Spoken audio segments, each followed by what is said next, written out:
Easterlies ang umiiral ngayon sa buong Kapulaan. Ito po yung hangin na nanggagaling sa dagat Pasipiko. At sa kasalukuyan dala po nito ang warmer temperature o mas mainit na temperatura kumpara sa mga nakalipas na weeks or mga nakalipas na araw. At bukod po diyan, itong easterlies pwede po yung magdulot ng mga series of thunderstorms sa ilang bahagi ng ating Kapuluan. Sa ngayon wala po tayong bagyo na minomonitor sa loob ng ating area of responsibility. At least in the next 2 to 3 days, wala po tayong inaasahan. Pero patuloy na magtatapay sa magiging update ng pag-asa sakali pong magkaroon ng significant changes. Para sa pagtayan ng ating panahon, dito po sa Metro Manila at sa natitirang bahagi pa ng Luzon, asahan natin ng bahagyang maulap hanggang sa maulap na papawirin. Generally ay good weather naman, especially sa umaga at pagdating ng katanghalian. Pero early afternoon hanggang late afternoon, hindi natin inaalis ang mga chance ng mga isolated o mga pulupulong pagkidlat, pagkulog.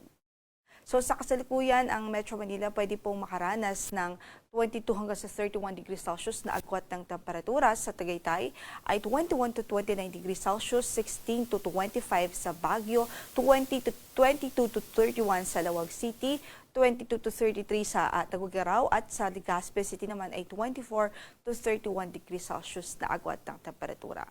Samantala dito naman sa Northern Mindanao, Caraga Region, sa Davao Oriental at sa Zamboanga del Norte, asahan natin ang maulap na papawirin at mataas ang tsansa ng halos maghapong pag-ulan dyan o pagbuhos ng ulan dulot ng easterlies. Kaya sa mga kababayan natin doon, pinag-iingat natin sila at magdala ho ng payong saan man ang lakad natin sa araw na ito. Sa natitirang bahagi pa ng Mindanao at maging sa Kabisayaan ay bahagyang maulap hanggang sa maulap ang papawirin. Generally, good weather naman maliban po sa mga dagli ang pagbuhos ng ulan, especially sa hapon at gabi.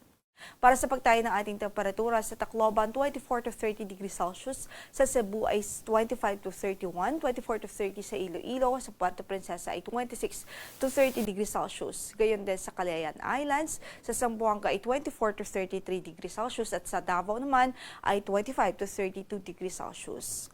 At bisitahin po natin ang website po ng panahon.gov.ph para po sa mga real-time updates ng ating mga flood advisories kung meron man or mga rainfall advisories kung sakaling mayroon po dyan sa inyong lugar.